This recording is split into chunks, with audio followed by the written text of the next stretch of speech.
you have learned some valuable information, I think, so far. All right. What's one take-home point that you have decided you're going to implement yourself? Anyone want to share? One of these things could be a natural remedy, could be a decision to exercise, whatever it is. Anything that you have decided to do as a result so far of the seminar. Anyone?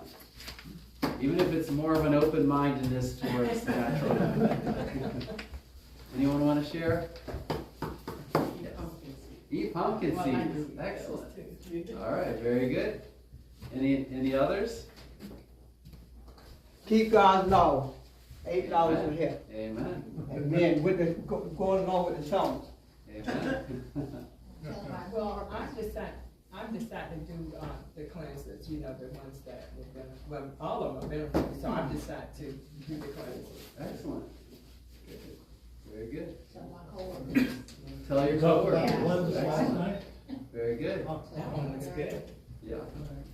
Very good. Excellent. Well, I made decisions too. And so all of us can be blessed. Even what I found when I present things, I remember things that I'm not doing. I think, wow, well, I'm not doing that anymore. So it's always good to teach things because you're also teaching yourself and you're reminding yourself. So just wonderful to be able to share this information with you this evening. And today we are going to be looking at lung cancer and lung health, because if you have good lung health, you will not get lung cancer. I say that, I can't give you absolute certainty, but 99% certainty. If you take care of your lungs, you're likely not going to get lung cancer. So let's talk about what causes lung cancer. We'll have our pre-test again tonight. Ron, before you get in that, I had a couple of questions. Sure. Wayne from last night. Yeah. And one question was, you talked about ginger. Yes. The question came through that, how often can you use ginger with lemon and turmeric? Okay. How often? Ginger with lemon and turmeric. As a drink, I'm assuming. Right. Like a ginger tea. Well, if you're going to be taking it, and ginger is a very powerful anti-inflammatory, just as turmeric is. But as we learned last night, it can cause irritation to the stomach. Especially the ginger. Yeah, the ginger. In particular, this is potentially a bad thing when we have food in the stomach. Right. And it's inhibiting digestion. So I know some people will take ginger tea before going to bed. It's probably been their routine for years and years. And that could be a good thing as long as you haven't eaten anything recently. But keep in mind, ginger is one of those herbs you want to start to use sparingly. I wouldn't use it every day. Turmeric, you could potentially use every day. Ginger, it thins the blood, which could be a good thing. But it does thin the blood. That's one thing to keep in mind. And it is a good nighttime tea because it has melatonin, a good amount of melatonin in it, and that helps with sleep. What ginger does? Ginger does. But I would say ginger should be avoided on a daily basis. Okay. But Well, I had a question because now I use it as a powder. yes. I sprinkle on my food almost every day, Okay. along with turmeric Yes. and iron. Yes. So I don't know. So would it be counterintuitive? Because like I said, we should do it every day. I know if I have to use very little ginger because I know it will Oh yeah. disrupt it. Yes. But I use it because it with migraines and different things that also. Yeah. So Yeah. that's why I try to incorporate it. Yeah. And it is a very, very powerful anti-inflammatory. So I think just using that in mind, you said you use very little of it. Yeah. I don't use a lot of it because I know when I have used more, I can. You can feel Feel that. Yeah, exactly. So I think that's the kind of mindset we need, is to be able to utilize it. If it's not, even if it is every day, it's small amounts. But that's just that's one that I would be more cautious with, just because over time, if we have shortened digestion in the stomach, we'll end up with things like food sensitivities and become allergic to some of the proteins in our food, malabsorption of vitamin B12, and other things. So it just should be used sparingly and moderately. That's really the key. But if there is one that you take every day for inflammation, turmeric is probably the best, because it's less irritating to the stomach. So turmeric is one of the best natural anti-inflammatories that I've used. And I'm going to give you a little secret here about turmeric. Do you want to be able to make your own high-quality turmeric supplement without having to pay the high dollar for it? Anyone? Okay. If you go to the drugstore or Whole Foods or some health food store, you will see turmeric that is made with, or turmeric capsules that are made with black pepper. Have you seen that? Why is that? It says on the bottle, It absorbs. it helps in absorption, right? Now, how does it do that? Anyone know? Have you ever heard that black pepper is harmful to the body? It's the stomach. Okay, and why is it harmful to the body? It irritates the stomach. It irritates the stomach. Right. And that's the same reason, that's the same way that it increases the absorption of the turmeric, because it highly irritates the stomach. Blood flow to the stomach is increased tremendously when black pepper comes in contact with the stomach lining. And so blood flows there to try to dilute that irritant. And that's how you actually get more of whatever's in the stomach. It's not just turmeric, it's anything. The pharmaceutical companies use black pepper to increase absorption too. But black pepper irritates the stomach severely. Yeah. And so there are some manufacturers who have said, hey, we don't want to put that in there because it's kind of counterproductive, because we're irritating the stomach to decrease irritation or inflammation other places, So let's figure out a way we can cause anti-inflammatory effect in the stomach and everywhere also, without using the black pepper, just by using the turmeric. So you want to know how they do it? They're very expensive supplements, but I can tell you how they do it. I've done the research, and when I saw these combination that I realized these must work. Actually, I went and I purchased some for my mom who has arthritis, and she says she completely feels the difference if she doesn't take it now. So it's very helpful for her. So this is basically the secret right here. So if you want to make this at home, you can, we should make this. We should do this. See if I can get all the ingredients. It takes a while for some of these to come in. But anyway, here's the ingredients you want. You want curcumin.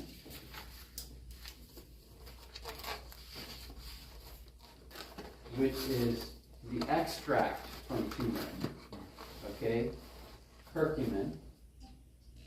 And it depends on how much you're going to make of this. But that's still not going to be absorbed very well in the body. And you'll note it, and it'll make a big mess, so be very careful. It's very staining. It'll turn anything bright orange, including your hands. So curcumin, then turmeric, essential oil. Turmeric essential. Yes. Now, where would you get the curcumin effectively by itself? Because I've always been told, go ahead and get the turmeric because they extracted the curcumin out of the turmeric. They So do. just use the turmeric. But the curcumin is the active ingredient for the anti-inflammatory effect. So if you want to make a very potent supplement, you get the curcumin extract. And I can give you some of the places. Bulk supplements. I'll have to look it up, Okay. but there's one that I ordered from that's very good and very low cost. Okay, so turmeric essential oil. You probably need an ounce or two, that's all. And I would say over here, 4 ounces. 1 ounce. And now the last thing, actually we need 4. We will need water, but I won't have it. The curcumin, turmeric essential oil, then sunflower,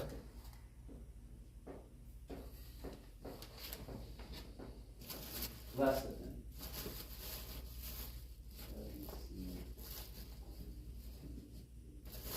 That might be spelled wrong, but it's pronounced lecithin. And you will need about 2 ounces. But it comes in an 8-ounce bottle, so you can buy it and share it with others. And then last over here is vegetable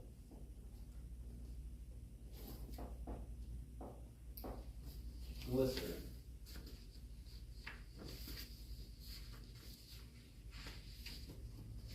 Okay, and you'll need about 2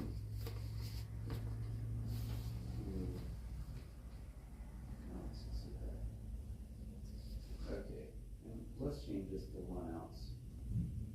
That's probably all we need of that. Okay, so this right here and a little bit of water as well. This right here, if you went, and this is a very, very expensive supplement, there are manufacturers that are trying to copy it, and so it's hard to even get the pure stuff anymore. But it works so well, it's amazing. I actually had terrible arthritis in my knee. I don't know what I did with it about 6 months ago, and I could not, you know how you bend down and then you get up, but you just can't, you know, you don't want to extend it because it hurts so bad, you know. And it was really, I was in a bad situation. And I started taking the supplement and totally went away. And then a week later I stopped taking it and it came back. But I took it for probably about 4 more weeks, and now no issues. Amen. No issues at all. So how So- much do we take at a time? We take this internally, right? Yes. Well, let's make this together. Okay? So because this is kind of complicated just to see this. I'll try to get the ingredients and we'll make this together. Or at least I'll do a little video and give you the link to watch. Let's make this. I'll try to. Okay. If I get all the ingredients together. Oh, yeah, that it is might right. take a while That's to right. order some of Yeah, these that's things. right. But that should work. So this is a very, very inexpensive combination here. So I estimated that this cost maybe altogether $15, and it gives you about $500 worth of the supplement that you could buy. Wow. So you don't have to spend high dollar if you know how to make things yourself. The curcumin is not water soluble. That's why you use lecithin. Lecithin is a natural emulsifier. It comes from the sunflower. It also can come from soy and other things, but I like sunflower lecithin. It's more pure. And, it's good for the brain anyways. It's a good supplement. So this helps the curcumin to become easily digestible and absorbable. So the rest of it, after we add all these, we put the rest of it, we add water. A little bit of water, yeah. Just a little. But we'll make it together because I want you to see the consistency of it. The turmeric essential oil has been found to tremendously increase the absorption and the effect of curcumin. So really, ideally, every turmeric supplement should have turmeric essential oil. But you know where you can get that turmeric essential oil from? If you grow your own plant, you just take a turmeric leaf and a piece of the root and you chew it up together. That's how God intended for it to be. It's that whole plant experience. And it's much more absorbable that way. When we just take the powder and we chew that up, it doesn't absorb as well. But here's a way you can actually make a supplement that is very, very helpful. And what we do is we just put it in little jars, put it in the refrigerator, take a little 1/4 of a teaspoon for the dose, and it works great. It tastes good too. And this would be for pain, for lung? It would be for Yeah, pain? it's very, very strong anti-inflammatory. Okay. Mhm. Yes. I always wondered, what if you took that, put cayenne with it? You could put cayenne. Cayenne will increase the absorption. And I always recommended if people did want to take the black pepper and the curcumin to use cayenne instead of black pepper. Okay? So that I would recommend that. but at the same time, you're not really solving the problem of this not absorbing. You're increasing the blood flow to the stomach still, which is a milder irritation than the black pepper, but if you combine it with the sunflower lecithin, the turmeric essential oil, it becomes just naturally by itself, without any extra blood flow to the stomach, it becomes naturally more absorbable. So in my mind, that's the best way to get it, you know. And if you could put a little cayenne pepper in here if you wanted to, but I don't know if it's necessary, because this is very absorbable by the body, and you'll see the difference. So, but who votes that we make this? Anyone? All right, it's unanimous. So we will do that. And I'll try to, you don't have to copy this down if you haven't, I'll try to get the recipe together. And I promise you, at the very least, when I made this for my mom, I did do a video. So at least we have that and I can share that. But hopefully I can actually get the products, and she still has some of it left over. This is the one that's going to take the longest to get, because that's not found in most stores. It's not very common, because who wants to smell like turmeric? You know, it's not the most pleasant smell. It's the essential oil of the turmeric, but you can find it online. So we'll try to get that and make it together. Well, I had another question that came through.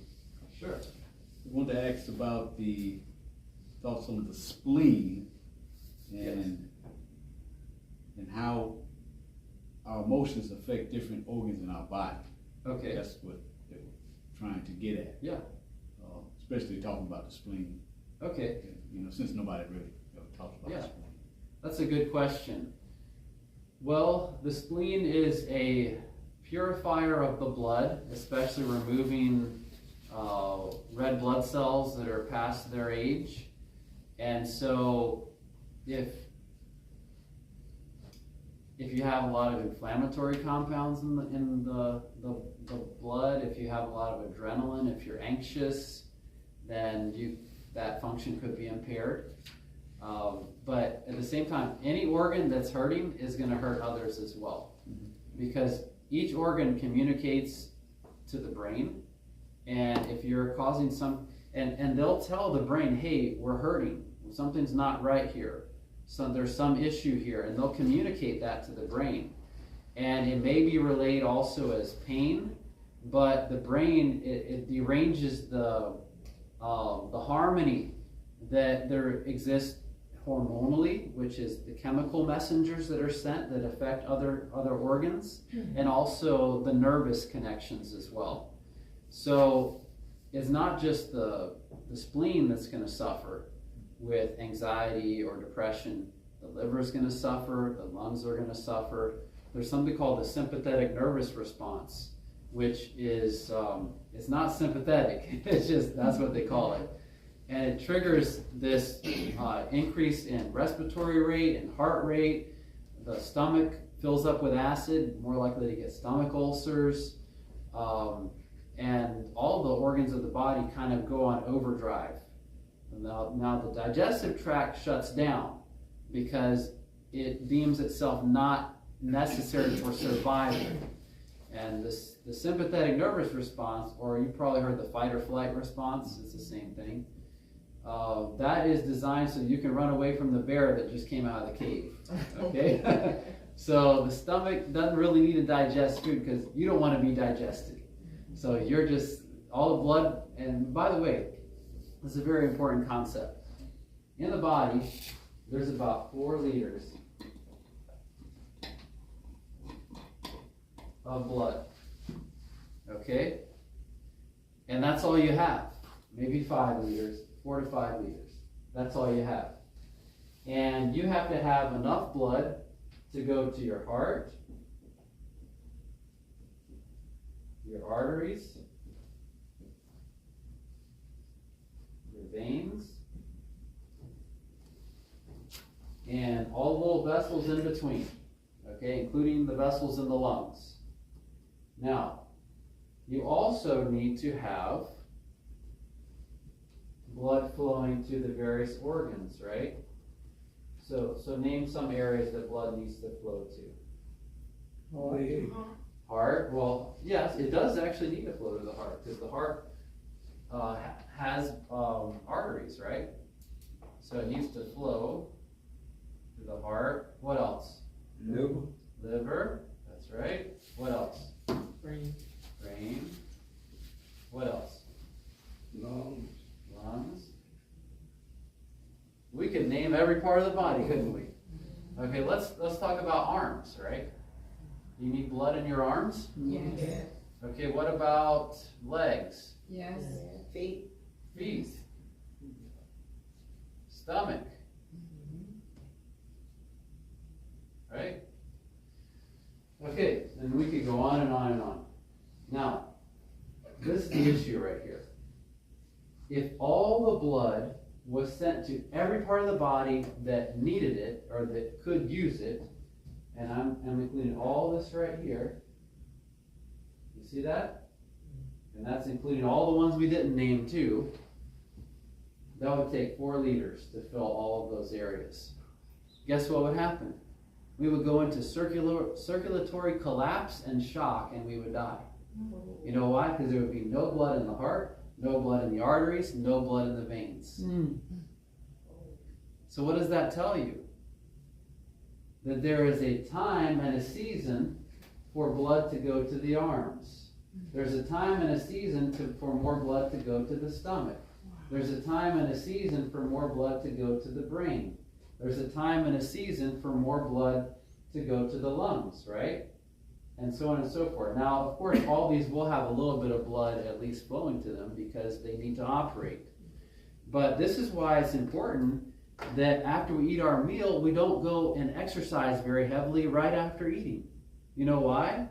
Because then the stomach is going to say to the legs, you can't have that blood, and you're going to get cramping there. Okay? Or it's going to say to the arms, no, you can't have that. I need that blood. I'm digesting the food. Why are you trying to take the blood away from me now? You'll get your turn after I do my thing, right? So it has to share, and blood is allocated based on need. So really, it helps us to realize also that if we don't move our arms and our legs, guess where the blood is not going to go then? It's not going to go to our arms and our legs. That's why perfect circulation equals perfect health. Because when we move our arms and our legs, we do get some blood to go over there. And what is blood? Blood is life, isn't it? And it's cleansing, it's nutritive, it has nutrients, it has white blood cells that protect from disease. And so we need to make sure that every part of the body is getting its share of blood, of life during the day. Now, the stomach, we usually don't have to worry about that. We do a good job at filling the stomach, don't we? But what about the arms, the feet, the legs, the lungs? We're using our lungs and breathing deeply and exercising, and so we need more blood flow to that area. This is why it's so important for us to be active. Not just active in eating and thinking, because usually we have too much blood in the brain. You ever had one of those days where you just can't think, and you just feel like, I just got to get up and walk around or something because my brain is just foggy, Well, perhaps there's too much circulation going to the brain. And you need to normalize that circulation by going for a walk and moving your arms and your legs, right? So that's how this blood is shared between all of this. And at the same time, you will have blood in the heart, the arteries, and the vein. Now, I'm not sure exactly how much has to be in there, but let's just say 2.5 liters. So that only leaves 1.5 liters to be shared over here at the time it's needed, right? So how important is it then that we make sure that we take time for exercise, that we take time to eat, and we allow our bodies to digest before we engage in strenuous physical and even mental activity? Did you know that? If we sit at our desk right after eating, what's happening? We get sleepy. Why is that? Because the brain is saying, I can't do this. The stomach is using all the blood, and it's very hard for me to operate. So wait an hour after we eat, oftentimes we'll actually be more productive. Even if we have less time to work, we'll be more productive at work because our brains are ready to go. Whereas if we go to work right after eating, we're struggling for the whole afternoon thinking, I just can't get to grips with, thinking straight. And that's what happens when the blood is being pulled, and we won't digest very well either. So very, very important concept right here. And that being said, if we are anxious, guess what happens? The blood is pulled over to the arms, the legs, the skeletal muscle. It's pulled over into the lungs. And so then we have, and pulled into the heart. So we'll have less blood to the liver, less blood to the spleen, less blood to the digestive tract and other organs. And that's just anxiety, So our mood definitely can affect the organs, and a lot of it has to do with blood flow. So any questions on that? How many of you knew that already? Anyone? A little bit? Okay. It's important information, isn't it? Yes. Definitely. Okay. Let's see here. I guess you go ahead and erase this. Huh? Any other questions? Yeah, I have a question. Yes. What can a person do who suffer like from migraines? What would be? That's a good question. I used to have migraines all the time, and so I will answer that based on my own experience. Very first thing is to ask yourself 2 questions. How are you sleeping, and what are you drinking? How are you sleeping, and what are you drinking? Because for me, I wasn't sleeping very well as a young man. I had terrible migraines, especially in nursing school, because we had to get up super early and drive in and do our nursing clinicals. And I just had a terrible time with migraines during that period of my life. And I was drinking a lot of caffeinated beverages. And caffeine, if you drink caffeine, it helps with migraines, but it promises you a future migraine. And actually, it helps with one migraine and promises you 2 more, basically. So I realized I needed to stop this once I found that out.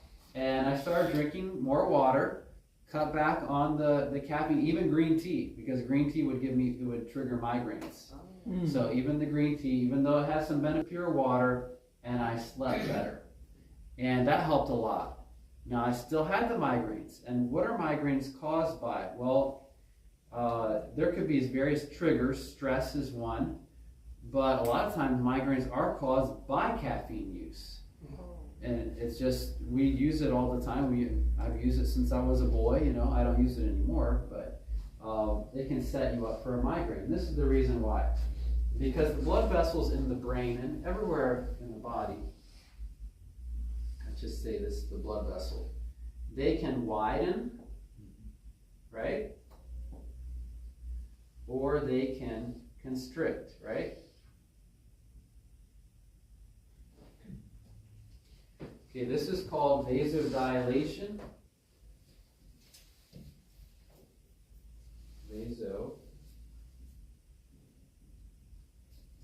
and vasoconstriction.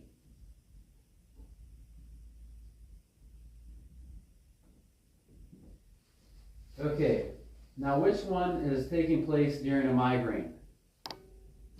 Anyone know? It's The restricted. last one? It's actually both. It's called vasospasm. It doesn't know what it wants to do. So, and you can have different headaches based on different versions of this. But migraines are known for vasospasm, meaning your blood vessels are going like this. And maybe more frequently than that, but they're spasming, right? So that is, it triggers this painful response in the brain. There's increased pressure and visual disturbances. So how do you stop that vasodilation? Well, first of all, how does caffeine come into play right here? It turns out that caffeine blocks a receptor that triggers vasodilation, okay? So what does that mean? When you have caffeine, what does your blood vessel look like? This one right here. So caffeine causes vasoconstriction. But it stops it from spazzing That's right. for the moment. And decreases that, I mean, there's higher pressure though in this artery, but it decreases the pressure in the brain. Caffeine will stop the spasm, it will vasoconstrict. Now here's an interesting fact. Studies have found that when pregnant women use caffeine, the heart of that baby is in a constant state of vasoconstriction and they're born with a smaller heart. And ever after, throughout their whole life, they're going to have probably a smaller heart because of that. Now, don't feel bad if you were in the womb and your mom drank caffeine, you'd still be okay. It's not that much smaller, but it is measurably smaller in the studies that they can tell. So, same thing in the liver, there are issues with the liver. Caffeine is not our friend. There are a lot of articles and promoters of caffeine for health, but caffeine is not a friend. And even in its primary usage to cause alertness, it actually doesn't cause alertness. It just gets you to forget that you're tired. That's it. And physiologically, that's all it does. And you're going to crash. And you're gonna Exactly. That's right. That's right. You're actually more at risk once you drink caffeine of falling asleep at the wheel than you are if you didn't drink it. With your eyes open. Because it takes away the startle reflex. You ever been driving down the road and you startle? Yes. That's happened to me so many times. Yes. It's scary. You've actually started drifting off into sleep. It's stage 1 sleep. Yes. But the body recognizes, oh, it's not time to sleep yet, and there's a startle mechanism. But when you have caffeine, you may be awake longer and alert longer, but you don't have the startle reflex again. Response. When you actually start to drift off into sleep, the startle reflex is done after caffeine. Oh, wow. So a lot of people will drink coffee because they're tired and then they'll drive. That's dangerous. Mercy. It would be much better to pull over and take a little nap than to drink coffee. Because when that coffee wears off, you don't have the startle reflex anymore. And so I would assume that a lot of crashes at night are caused by actually caffeine use. Because you can't startle yourself awake. So, interesting fact there. But anyway, let's get back here to the migraine issue, right? The caffeine causes the vasoconstriction. When the caffeine starts to wear off, it's 48 hours later, I think, you start to have this vasospasm. The reason why is because the receptors that are being blocked here that cause they're compounds that cause the vasodilation, right? And the caffeine starts to wear off and the compounds start to come back in, and you have some that are blocked by caffeine, some that are saying expand, some, the caffeine saying contract, the other molecules are saying expand. So the artery doesn't know what it wants to do. And you have this vasospasm that it triggers the whole migraine sensation. So how do you get rid of this? Well, stopping caffeine, guess what it will do? It will cause a migraine. You'll get it. You will get a migraine when you stop caffeine. Why is that? Because this is happening right here. So open up. Okay? But if you're persevering and you get through this phase where the caffeine totally wears off, guess what will happen? You'll actually have less migraines. A lot of people, I wasn't patient and I would just go and take an Excedrin or something, right? You know what Excedrin has in it besides Tylenol? Caffeine. Because it helps. Excedrin PM. But it guarantees you, like I said, 2 more migraines later on. So I realized, and I would still get the migraines even after I stopped caffeine, but not as frequently, and not right after I was going into caffeine withdrawal. But I found an herb that is amazing in helping with migraines. So you want to know what it is? Yes. And believe it or not, according to some doctors, the more you take it, the less migraines you will have later on, unlike caffeine. Okay? It's called, what's the name? Slipping in my mind. It's a beautiful little white flower. It grows on a bush. Was it? No, it's very bitter. Feverfew. Yes, feverfew.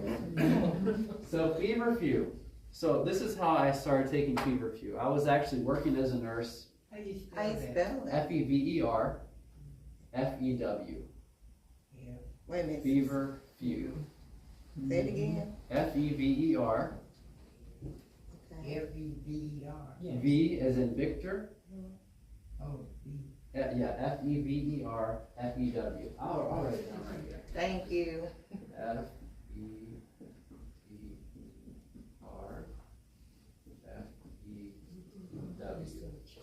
So feverfew. And there are different varieties and that kind of thing. Honestly, the best remedy I've ever found with feverfew is just getting the powder. Just getting the powder herb. And you can buy it in bulk. And I would take about a teaspoon of it. And I don't know why, but I always felt it worked better if I mixed it in soy milk. I don't know why. But I mix it in the soy milk, and it probably works better if you shake it up because it doesn't dissolve that well. And I would take that. Now, you might not need to take that much. That's a pretty big dose of feverfew. I would take it. I had no issues whatsoever with it. But guess what? Within probably 10 minutes, my migraine would be gone. With what kind of Totally milk? gone. What kind of milk? Soy milk. What about almond? You probably could do that as well. And we even made, this summer, we made feverfew tincture. So we used, there are a couple ingredients actually. We used feverfew, and I believe it was butterbur, which is another herb that's helpful with migraines. And I can remember we had those, I was teaching a group of students, and we had a student come in that was going off of caffeine, and she was getting migraine headaches, and I said, hey, why don't you try this? She took it. Within 5 minutes, her migraine was gone, didn't come back. Wow. It really, I don't know how it works so well, but it works. It's the very best thing I've ever found for migraines. Now keep this in mind. We can't just take this and expect it to help if we're still putting the caffeine in the system. Right. Because the caffeine will still cause the issues. But if we take the caffeine out of the equation and we put this in, and we put good sleep, plenty of water, all the healthy habits, you know, I don't have migraines anymore. I can't tell you the last time I had one. I don't remember. And I used to get them all the time. Migraines run in my family. And I would get them all the time. I don't get them anymore. And I rarely even get headaches, thankfully. If I do get a headache, I know what I did, though, that caused it. Staying up too late at night, usually. Yes. Are you basing this off someone that gets migraines that have a pretty clean diet? Because that was one of the biggest keys with me. I had to actually do detailed food diary. Yeah. Because there's a lot of triggers. Oh, yes. Like if I was to get one now, Yeah. I know it's something that I ate that I normally haven't Yes. eaten Yes. that would trigger it. Yes. And that was one of the biggest things. Stop eating those Doritos, Fritos, Oh, yeah. Totitos, Definitely. Definitely. and all the Yeah. chocolate and everything else Yeah. was the, That's just a the good- whole lifestyle change, It's- basically. It's a very good question. And I'll tell you this. In my experience, I started doing this before my diet got as clean as it is now. Okay. And it helped tremendously. But like you said, there are food triggers. A lot of people have food allergies or food sensitivities, or these chemicals that are put into food these days can trigger migraines and issues all over the body. So it really should be done in a comprehensive manner. Ideally, if we know to do good, we should do it, right? Right. And this could be a part of it. Now, this is specifically going to target those migraines, right? But the healthy diet is going to help everything, and it's going to help cleanse the body and remove other triggers even besides caffeine that could cause problems with inflammation in the brain and that sort of thing. So where's the best place to get that? The feverfew, Mm-hmm. where was that? The Only Earth, Okay. they sell it. Where? The Only Earth. The only herb. Right there on Lexington. And if you're taking feverfew and you don't feel anything, sometimes some brands just never worked for me. And I was surprised that even the more expensive ones, I thought, this is not working.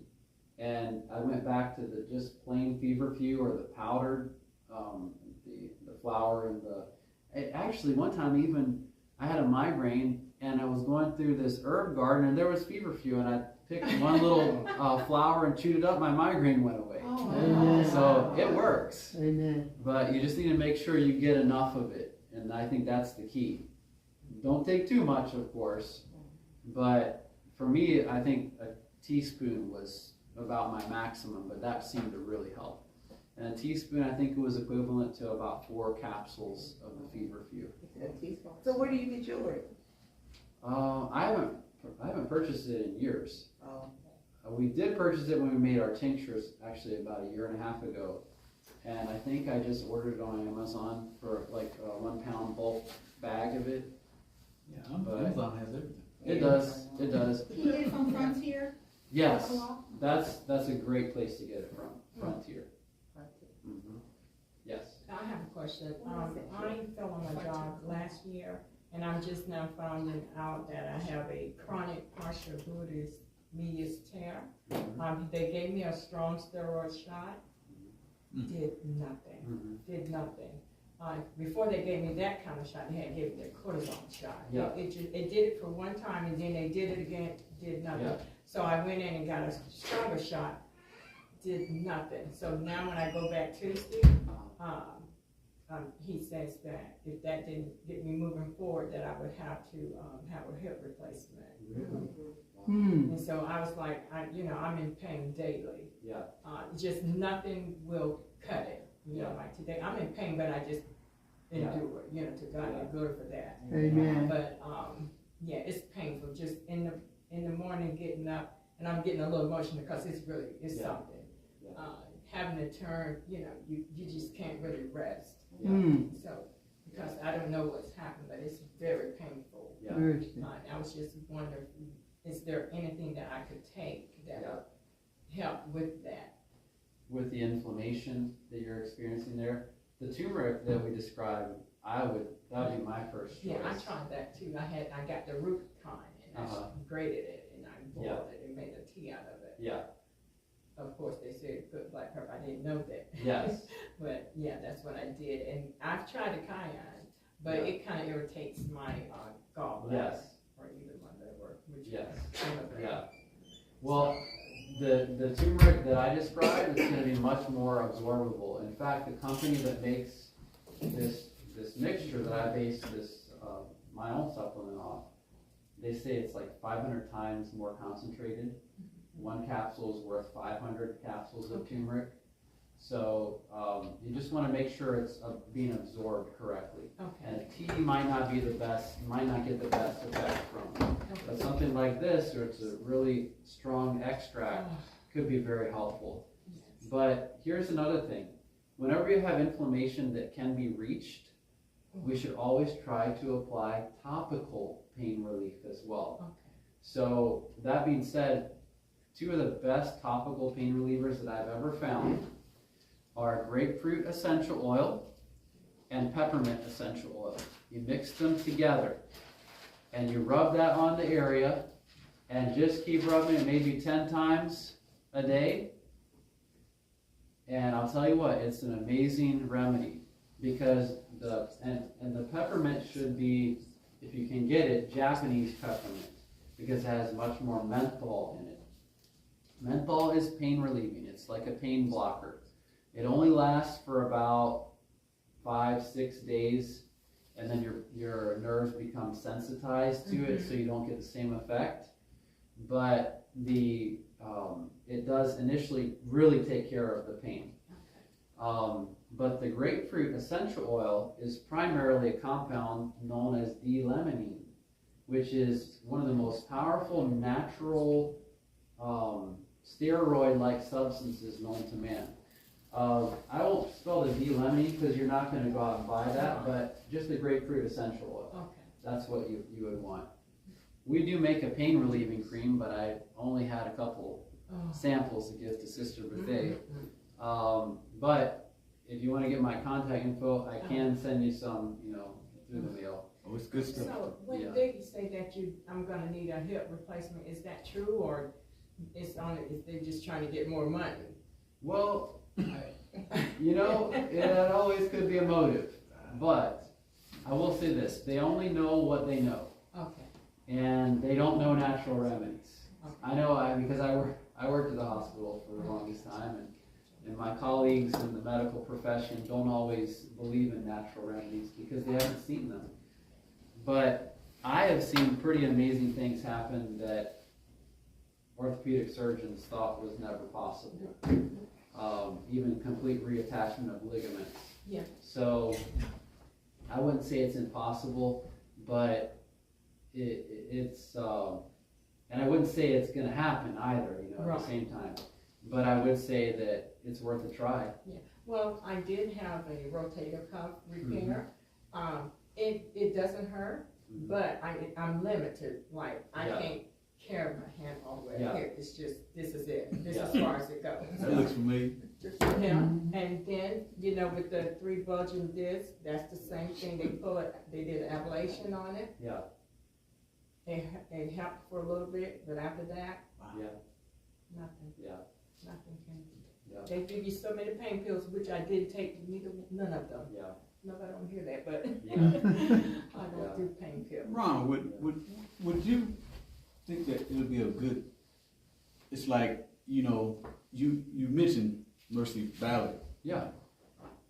that cookbook they have, that anti-inflammatory cookbook, Yes. where you basically alleviate everything, Mhm. everything that could be anti-inflammatory, including nightshades. They have an actual cookbook. Okay. And they've actually had people that were bone on bone that when they went to this diet, they couldn't feel it. Wow. Yeah. It's actually pretty remarkable. Oh, yeah, We used to it travel is. around all the time. Yeah. If we ever found anyone with autoimmune disease or cancer, there was only one place that we said go, and that was Mercy Ballard's place, because she got the results. And this is how she did it. We had the privilege of watching her build her program over there in Northern California. And all she did was say, what does it say in the Spirit of Prophecy in the Bible? Well, that's what I'm going to do. That's all she did. and she's getting better results than any other lifestyle center that I know of, especially in the areas of autoimmune disease and cancer. So, Her name is Mercy. Mercy Ballard, Missionary, that's the name of it. and her What's the lifestyle name? center is Years Restored. Yeah. Yearsrestored.org. And they say, Years Years restored restored.org. .org. Like you. Years. Years restored. Yes. In other words, they do not deviate. There is no, if it works for you, that's okay. They do not deviate. Yeah. There's no deviation. Yeah. That's It's a strict program, You have. but if you're committed, Yeah. it does pretty amazing things. It really does. so now tell me again, what was you saying about the peppermint oil and the grapefruit oil? Yes, You you said, mix it 1-to-1. So, and if you're gonna mix it in something, put it in a glass jar. In fact, you could get a 2-ounce bottle of grapefruit essential oil and a 2-ounce bottle of peppermint, and you could take half of that in the peppermint and put it in a jar, and then, so you only have half of the peppermint, and then you take the other half of you take the grapefruit essential oil and pour it in, so you have half grapefruit, half peppermint, then take the other jar and pour it back in, so you have 2 jars of peppermint, or 2 little essential oil bottles of peppermint and orange, or grapefruit essential oil. So I'm sorry, I might have confused you. Just thinking through it in my mind. But basically you want it in a 1-to-1 ratio. And you could also do this, which is probably even easier. You know the dropper, you can shake it and drops of it come out? Well, just put pretty much an even amount of drops on your hand of the grapefruit as peppermint. And then you take that and you rub it on the area and massage it in. That's the key. You gotta massage it in because it will penetrate into the skin. It will start to go into the tissue there. And if you're doing that 10 times a day, guess what you're doing? You're boosting the concentration of that in the tissue nearby the inflammation. And I've seen amazing results with that. And that's, in a simple way, that's how our pain cream works. But we have other things that will boost the pain relieving function beyond just 4 to 5 days. Now it still will work because when you combine peppermint and the grapefruit essential oil, it will have a anti-pain action that lasts longer than just peppermint by itself. So it's very inexpensive, and they even have those essential oils probably at Walmart now. Go Is forget it the the name good brand. stuff? I mean, is it the good? I think it'll work. That's the If that's thing. all you got, you know, Yeah. I think it'll work. But for sure, any health food store will carry those too. Those are very popular essential oils. If they're gonna have essential oils, they're gonna have peppermint, and they're probably gonna have grapefruit. If you can't find grapefruit, you can use orange, but grapefruit's gonna be the better choice. Do you need a carry-on with these or just? Only if you're developing skin irritation. Some people do react to the citrus oils. So I would put that on an inconspicuous spot. If you're having inflammation on your face, don't rub, and by the way, avoid peppermint near the eyes. Yes. Otherwise you will be crying for quite a while. But also on your arms, if you're concerned it's going to cause, some people it does cause a rash. So just put it on an inconspicuous part and make sure you're not going to react to it. And if you're fine with it, it works wonders. But for if you topical need pain essential oil, which one would you use? If you need a carrier oil, Carrier oil. you could use avocado oil, you could use sunflower oil, any of the seed oils probably would be fine To do what? if you wanted to dilute it. But I will tell you this, it's not going to be as effective if you dilute it. Oh, it's not? It will not, Okay. definitely not. It's just straight the way it is? Yes. The reason why is because if you dilute it, it won't penetrate through the skin. Oh, okay. Oh, okay. Grapefruit essential oil penetrates the skin. It temporarily dissolves cholesterol that's plugging the little holes in our cells, and it allows it to go into the tissues. So that So, goes straight on. yep, so it can go deep inside. Brother Ron, Yes. I just wanted to, with that fever fruit, it's good for women that has menstrual cycles, Let me say that and again. the pain is very good for that too. Mm. What is, Mama, say it again. Women that have their menstrual cycle, because I use it on my daughter, You use what? that fever fruit. Okay. I gave it to them during that time, and it helped very much with the pain. Excellent. Is there an age limit to who could take the vapor? I mean, The feverfew? if it helps with that. Well, of course you'd have to use a lower dose of feverfew for a young person, but I wouldn't know how to recommend a certain dosage. Or maybe somebody who's 14. 14, it should be fine. Okay. That's the one Yeah, teaspoon. Okay. yeah, or it could be less. A younger person, I would try a little bit less, based on their weight, because that's really what it's based on. It's based on weight. And you could, if you had any questions, you could even call a supplement manufacturer and ask them what they recommend for a 14-year-old that weighs this much. They'll be willing to answer your questions. They've done all the research that I haven't done on varying dosages, so they'd be probably the best. Now, they are going to be very conservative in what they recommend. So sometimes I'll bump up the recommended dose by 2 times, if I really want a good effect from a supplement. There are some supplements, though, that you should not take too much. For one example, you heard of Sweet Annie's Cousin? Which is very good for worms, for intestinal worms, and other even bloodborne parasites. Sweet Annie's cousin, or Chinese wormwood is another name for it. But the active ingredient is called artemisinin, I think, or something like that. But you don't want to take too much of that. I did that one time and I started having visual disturbances. I realized, too much. It's called hallucinating? Not hallucinating, but it was close. What's the other name for it? Sweet Annie's cousin, And the other name? Chinese wormwood. And it's kind of an adventure you go on when you learn about these natural remedies, because your doctor should know about it, and he should be able to say, look, take this much. But because doctors in the US are not trained to do that, then you're kind of on your own in a lot of respects. Over in Europe, they use a lot of natural remedies, and you'll have recommended dosages and that kind of thing, and it's in their formularies on how much you should take for whatever, whatever ailment. Do they have a website? For these, they might. If you go to, I'm not sure if it'd be in English. I know that in Germany they have something called the Commission E, German Commission E, and they make a lot of recommendations for various natural remedies. So, but get a good herb book. That's probably what you really need. Find one that has recommended dosages, and there are herb books like the ones used by professional naturopaths that give you calculations based on body weight of certain herbs that you would take.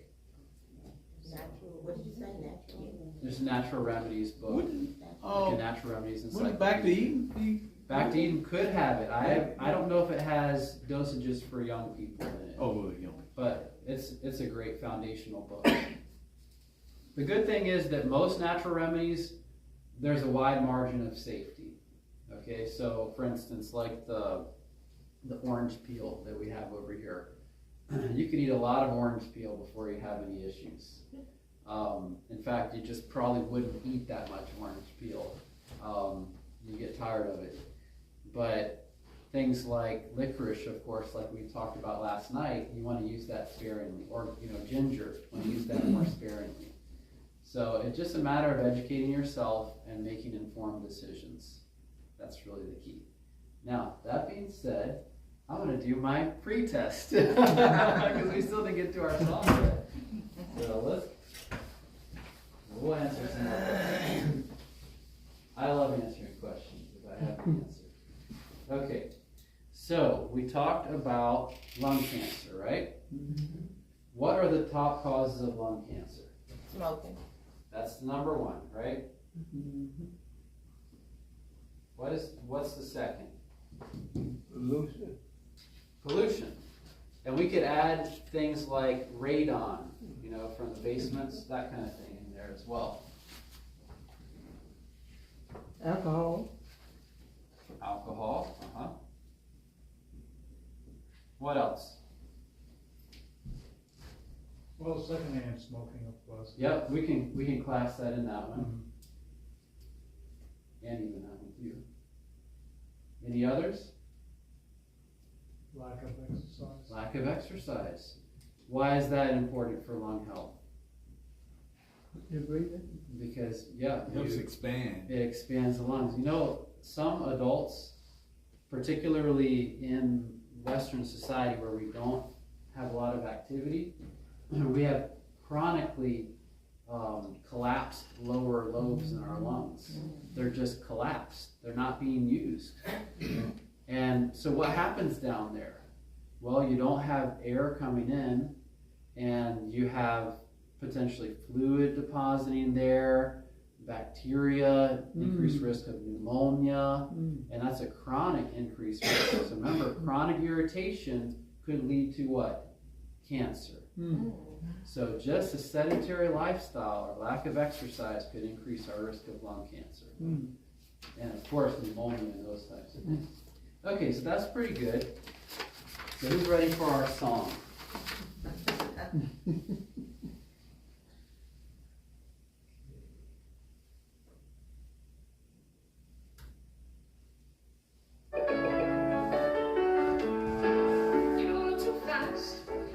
So thick, we find our health in choices we pick. Step step outside, move and feel fresh air and sunlight help us heal. Breathe life, breathe free, let nature heal. With every step and mindful meal, oregano's warmth, pine's clear breeze, a breath of life, a cure that frees. With herbs and teas, our lungs grow strong. Oregano fights where toxins don't belong. Pine needles fresh, a forest scent, gives strength to breathe, keeps lungs content. Breathe life, breathe free, let nature heal. With every step and mindful meal, oregano's warmth, pine's clear breeze, a breath of life, a cure that frees. With herbs and teas, our lungs grow strong. Oregano fights where toxins don't belong. Pine needles fresh, a forest scent, gives strength to breathe, keeps lungs content. Breathe life, breathe free, let nature heal. With every step and mindful meal, oregano's warmth, pine's clear breeze, a breath of life, a cure that frees. Stay hydrated, rest each night. Drink pure water, keep things light. In every choice, in every way, our lungs find strength to face the day. So choose fresh air and greens to eat. With herbs and oils, the cure's complete. Each breath we take, each step we find, brings health and peace, body and mind. Breathe life, breathe free, let nature heal. With every step and mindful meal, oregano's warmth, pine's clear breeze, a breath of life, a cure that frees. Breathe deep, breathe true, find strength inside. With nature's gifts as our guide, from earth's pure plants we take the key to live with health, to breathe life free. Hey.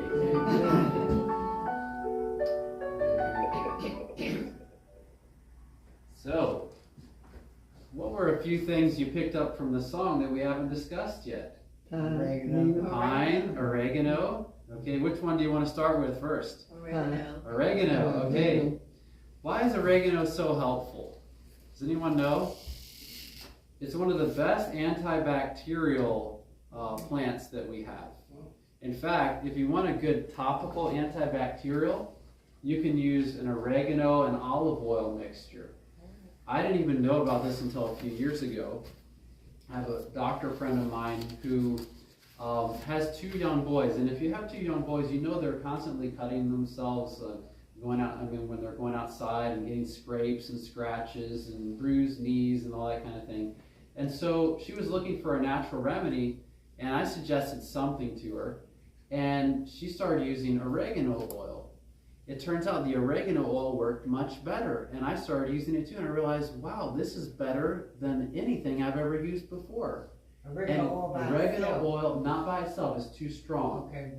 But if you buy oregano oil at the store, oftentimes it's not going to be pure essential oil, and that's good because it's way too strong for usage. What you'll find usually is a blend. Usually they'll blend maybe like 1/4 of oregano oil, pure oregano oil, with olive oil, and you'll find it in a dropper. So it'll be a little dropper bottle. I don't have any tonight, otherwise I'd show you what it looks like. But that's what you're usually going to find. That's what I use topically. So basically it's oregano oil with a little bit of a carrier oil, and that is tremendous for just minor skin infections. Very, very helpful, I've found. One of really the best natural remedy that I've ever found. So it is strongly antibacterial. Other studies have found that oregano helps with the lungs. Is it good for burns? Is it good for burns? Well, there are different types of burns. You can have a mild burn that only causes redness, which is 1st degree. 2nd degree, you can have blistering. 3rd degree burns, you're going to have a lot more tissue damage. Mm-hmm. And depending on the size of the 3rd degree burn, you may need to actually get medical treatment for it. But for a very minor burn, oregano could be a potential help. There are other things we've used for burns. In fact, the best thing we've used for burns, if they're painful, which is a good sign. If you have a burn and it's not painful, guess what you probably have? 3rd-degree burn, because it's burned the nerves too. But if you have a 2nd-degree burn or a very mild, small 3rd-degree burn and it's painful, we found that mixing cayenne pepper and honey and applying that as a paste over the area works very well. It takes care of the pain and it promotes healing. And it creates a barrier there also, preventing bacteria from coming in. Now you have to change that every now and then. And you don't want that to, if honey becomes diluted with water or sweat, then it will grow bacteria. Honey by itself does not grow bacteria. Well, it grows healthy bacteria. They actually have found there's healthy bacteria that are dormant in the honey. But if you have diluted honey and water and you leave it out in the heat, what happens? It ferments, right? Bacteria get to it. But honey left out in the heat, what's going to happen? Nothing. It's out in the heat all the time where the bees are. So it's naturally antibacterial by itself, and it promotes healing. So it's just the plain honey and cayenne pepper. And you have just enough cayenne pepper that it makes kind of a sandy paste. But you still want it to be somewhat runny, because you just spread that over the burn, and I've had tremendous success with pain relief. I'll tell you a little story about that. My daughter, Hannah, actually, it's a family tradition, I guess. Whenever we have a wood stove, one of my children usually puts their thumb on the glass or something, you know, and of course they get a burn on their thumb or their finger, and they come to me, and I realize, okay, it's going to be a long night because I know what it feels like to burn your finger, and it hurts the whole night, it throbs. And this initial time, now since that time I have learned how to deal with it, but this initial time, we decided, okay, let's make a little potato, because potatoes are good for a burn, like potato poultice.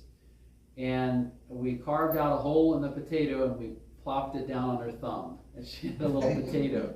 And she smiled and went to bed, and then she came out 5 minutes later, Daddy, it hurts still, it hurts. I said, okay, let's pray about this. And we prayed, and I felt impressed that I should try honey and cayenne. So I made a little honey and cayenne mixture, put it on the finger, plopped the potato bandage back on. She went to bed. She didn't wake up until the next morning. And guess what? She took the thing off, and the burn was much better. It didn't hurt anymore, and the healing had already started on it. So cayenne and honey, very helpful. Also, it's helpful for pain. I know an individual came to me years back, and they had torn a ligament in their knee. And they said, what can I do? I don't want to go get surgery right now. I want to give it some time to heal. I said, well, do you have cayenne and honey? And they said, yeah. I said, well, do you have cabbage leaves? Yes. Okay. Take the cayenne and honey, make that runny paste with it, spread the cayenne all over your knee, and the honey, of course. And then you take cabbage leaf and you wrap it around, then put an ace wrap on it. Guess what? You woke up the next morning, no more knee pain. Oh, wow. It helps. It's pretty tremendous in its pain relief. Cayenne is a strong pain reliever. And here's another thing. If you miss or you go through like the 4 or 5 days, if you're using a menthol type pain relief and you start getting the pain coming back, it's just a normal process. The nerves get sensitized to the menthol that's in whatever that is, and the pain just keeps coming, right? You've heard of like Icy Hot or Bengay or those types of things. Usually those are menthol based. And they wear off, they don't work anymore after about 4 or 5 days. It's just a normal response. But cayenne works continually. There is no sensitization that occurs. So if you, let's say you try the grapefruit and peppermint and it works until like the 4th day, and then you start getting the pain back. Well, you could try the cayenne and the honey after that. And guess what? The pain should be helped by that. Maybe not as strong initially as the peppermint, and the orange, but nonetheless could be very helpful. So, Do any you rub it questions? in? When you, that paste you make it, you just rub it in? I don't even rub in it. I just put it on the area and just wrap whatever it is. In the Okay. case of the knee, we use cabbage leaves and then ace wrap. Okay. But you want it to stay somewhat moist. So if you were going to put it on a, let's say an elbow, if you don't have a cabbage leaf, you could put a saran wrap and then an ace wrap around it, you know, just to keep it there. And it's kind of cumbersome to walk around with any type of poultice on during the day, so I like to use it at night when I'm sleeping. Just make sure it's on there good so it doesn't soil all your sheets when you move around and it comes off at night. Charcoal poultices are the worst for that. But nighttime is, I think, the best time for any kind of poultice. And that would be considered a poultice. It'd be a cayenne honey poultice. It's applied to the skin and you're applying a covering to that as well. So, but that could be very helpful. And you say the saran wrap, what you do with the saran wrap? It's just to cover it, that's all. So you just cover it. So you put the paste on and then you put something to basically keep you from getting everything messy around you when you rub against it. So you put the cayenne and honey. If, let's say, my elbow was affected, I put the cayenne and honey, I put a saran wrap around it, ace wrap, and then I go to bed. What about the cabbage leaf? You can do cabbage leaf instead of the saran wrap. Well, can you do both? You could. You could, definitely. Yep. Cabbage leaf is really good for the knee. In fact, they've used that for centuries in Europe. They call it poor man's poultice. They've even written about it in medical journals because it's so effective. So that's why I said for the knee, the cabbage leaf. But she could have also used saran wrap. But the cabbage is also helpful for swelling. So cabbage leaf, even if that's all you have is cabbage leaf, it's helpful for swelling. So you take the cabbage leaf, take one, the head of cabbage, take one leaf off and kind of crinkle it a little bit and then put it on the area and then wrap something around it to hold the cabbage leaf on. And that could be potentially very helpful. It's not going to relieve the pain all at once, but it's anti-inflammatory, so hopefully the pain will reside or will subside when the inflammation also subsides. The best remedies, though, for pain are also anti-inflammatory. So they're pain relieving and anti-inflammatory so that you have no pain and then later on you have no inflammation, which causes the pain. Okay. All right, that being said, let's talk about oregano again. Because why is it so good for the lungs? Mercy Ballard actually told me this. She's found that just putting a few drops of oregano oil in a pot with water and putting it on a burner and just allowing that to diffuse into the air or infuse into the air is very helpful for viral infections. Carvacrol, C-A-R-V-A-C-R-O-L, I believe. It's the active ingredient in oregano essential oil, and it's strongly antiviral. Just about any virus you find, it's affected by this oregano essential oil, the carvacrol. So it's very, very powerful anti-inflammatory and antiviral and antibacterial. So could you put it in your diffuser? you can, definitely. If you're going to diffuse it, you probably want to get pure oregano essential oil. Otherwise, you still have that olive oil blended. Okay. It's not going to diffuse as well. Pure oregano. Yes. But you don't want to take pure oregano oil. Right. Now, here's a really important consideration. You can take oregano oil by mouth. Have you ever tried it? No. Okay, I must warn you, it feels like your mouth is on fire. Just because it's not burning you, you just feel like it's burning you because it affects the nerve receptors that are in most of the mouth and it triggers a fire response. But there are none of those nerve receptors under the tongue. So this is how I take oregano oil. First of all, make sure it's the diluted version, because if you take the pure straight essential oil, it will not be a good experience at all. So what I do is I take the dropper and I'll put the drops underneath of my tongue, and then I'll get a glass of water, I'll have it ready, and I'll just drink, and it'll rinse the oregano oil, swallow that, you know, and it doesn't burn that much. Now, the very worst experience I've ever seen with oregano oil was actually a student of mine from Uchee Pines, and he didn't know much about oregano oil. He had only heard about it. And he was staying with a lady who had a sore throat. He said, "You should try oregano oil." She said, "Really?" Okay, she went and bought it. And she said, "How do I take it?" "Well, I think you just put the drops in your mouth." She did it. She didn't even have any water nearby. And it was a terrible experience for her. And also for the young man, because he realized he didn't know what he was talking about, and it became very evident. So be very careful with oregano oil. It is very potent, but it is very helpful as well. And you'll notice also for inflammation, I used to have terrible arthritis in my spine, and this was 10, 15 years ago. And I don't even know what it was. We tried to get it diagnosed, but it didn't really fit any diagnosis, but I still had it and had to deal with it. But I noticed that if I took about a tablet's worth of oregano oil every day, my pain would be greatly diminished. Tremendous. It was a night and day difference. And that's just oregano oil. That wasn't even including the turmeric and other things that I would take. But that was very, very powerful. So it is, in its own right, anti-inflammatory, antiviral, antibacterial, and it's very helpful for lung health. There's a study that looked at pulmonary hypertension. Anyone ever heard of that? Pulmonary hypertension? It's chronic high blood pressure, basically, in the pulmonary arteries. So, and it could be caused by a variety of things. But what they found, and let me just do a little anatomy and physiology here. The lungs here.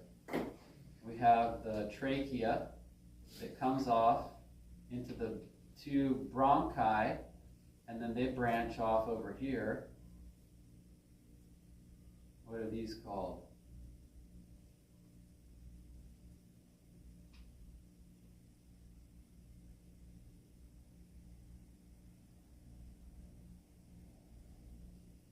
Okay, these are the bronchi, and they have smaller ones called bronchioles.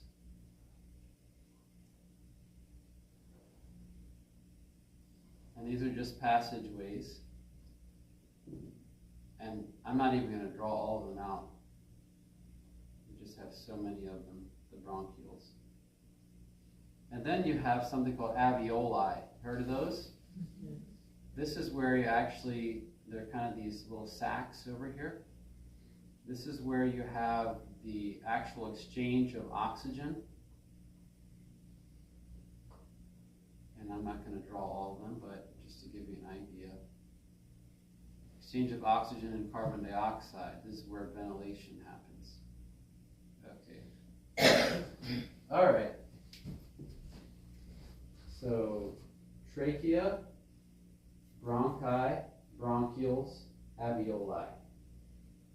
Okay? So when you breathe in, where does the air go? Down here, down here, down here, and to these areas over here. It's an interesting fact about the respiratory system. What does this look like? A tree. It does, doesn't it? Isn't that amazing? Very amazing. Now, here's an interesting fact also. Sister Faye, do we have any other colors? With the marker? Yeah.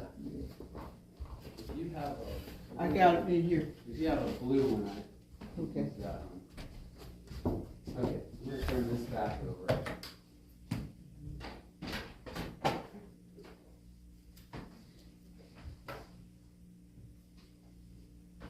One of my friends, COVID, she used oregano oil to help.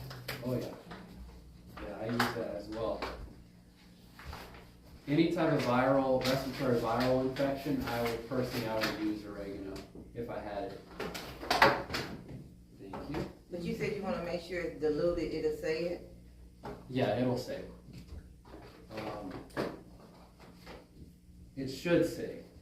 It should say in the ingredients at least. So if you turn it around and look at the ingredients, it should say oregano oil and extra virgin olive oil or something like that. Probably what it will say. Okay, so let's take a look here. I want to give you just one more little piece of anatomy here. So I know this is not drawn to scale or anything, but let's just say, you know, up here you have the brain, right? And then what do you have coming down from the brain? Well, think about the nervous system in general. Spine, right? Okay. And that's behind here, right? It's actually behind. So we'll erase this. Okay. The spinal cord is going behind. So my trachea is here, the spinal cord is behind that, right? All right. Now, do you know what kind of fluid is in the brain? Cerebral spinal fluid, right? What color is it? If you're healthy. Clear, completely clear, isn't it? Completely clear. Okay, so there is fluid here that's clear, and there's fluid here that's clear. Right? Everyone with me so far? Okay. I'm going to, can I borrow this for a moment? If you want to talk about tree of life. We are fearfully and wonderfully made, aren't we? Okay.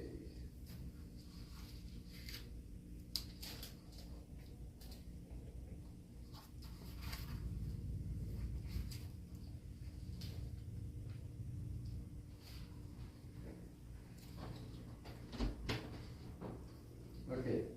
It's chapter 22, verse 1.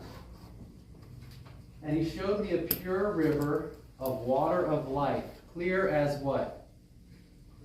Crystal, proceeding out of the throne of God and of the Lamb. In the midst of the street of it, and on either side of the river, was there the tree of life, which bare 12 manner of fruits. You seeing something here? Wow. What do you see here? Look at this. We have the brain, that out of this proceeds the cerebral spinal fluid, clear as crystal. On either side of it is the tree that gives us life, the bronchial tree, the respiratory tree. The manner of fruits are the alveoli, right? Isn't that amazing? See that? There it is. That's it right there. We are fearfully and wonderfully made. This is no coincidence that we're made like this. You know, it's no coincidence that our cerebral spinal fluid is clear as crystal. Why? Because God wants to be on our throne, right here. You know, God wants to be on our throne. It says here, out of, proceeding from the throne of God, the river of life, clear as crystal. On either side of it, the tree of life, bearing its fruits. This is what God wants for us. You know, He doesn't want disease over here. He doesn't want impure cerebral spinal fluid because of infections or whatever. What is that from? What is that? Revelation 22. 22 verses 1 and 2. In the book of Revelation.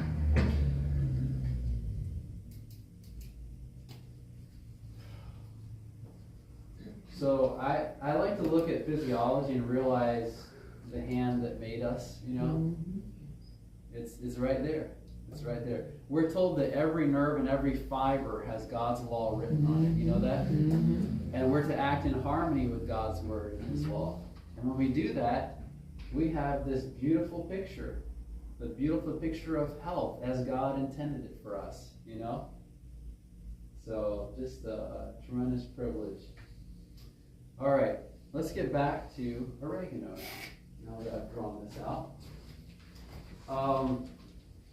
We also have, do you have a red marker? Yes.